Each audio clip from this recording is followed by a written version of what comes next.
I'm at the My Tourneys page and I have a test tournament that's set up selected, and I want to go through and show you how easy it is to add teams.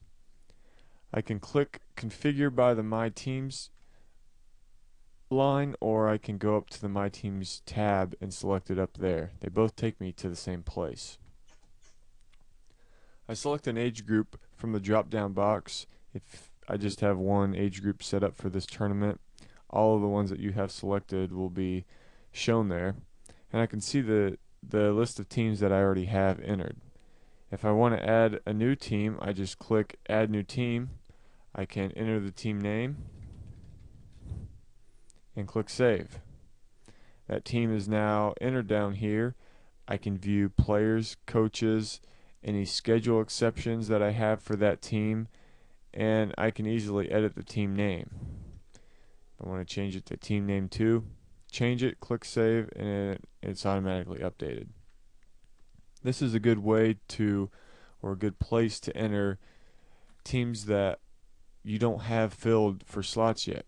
You can put them in as TBD, and as soon as you know that team name that's going to fill that slot, you can go in and click edit, change the team name, and it's updated everywhere in the system, even if the schedule's already been generated. Now within this team list, you can go in and look at players, coaches, and schedule exceptions. You simply click on the players tab. It takes you to that age group, that team, and you'll see the players that are listed. Now there aren't any for this team, and if I want to add them, I just click the new players tab, add new player. I put in their name, any address or roster information, and click save. So I can enter a new player, click save, and you'll see that all the information is listed there. If I want to go to another team, I can quickly go to another team from the drop down filter menu, and when I'm done, I can go back to my teams and I'm back to where I was. You can do the same thing for coaches by adding coaches. If you have a new coach to add and they're the head coach or an assistant coach, you can put them in here. An email address is required for the coaches because they'll be automatically notified and log in and be able to enter their own rosters and information. Now if a coach is already in the system and you try to enter them, it'll tell you that they're already in the system, and you can simply select add an existing coach, and you can go down and select them, or just start typing their name and it'll pop up automatically. Click save, and the coach will be added to the team that you have selected.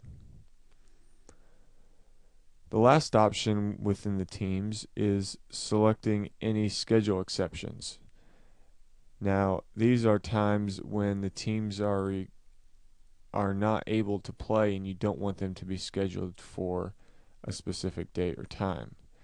You simply click add scheduled time request. You click the start time, or the start date and time, and the end date and time. If this team didn't want to play in the morning, you could say from 6 a.m. until 4 p.m.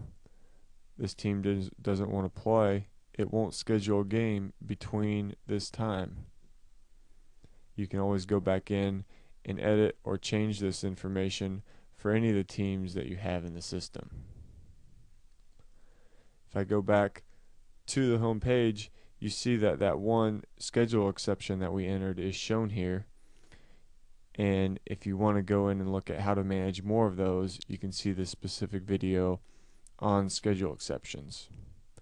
As far as teams go, that's pretty much it. Team setup is that easy.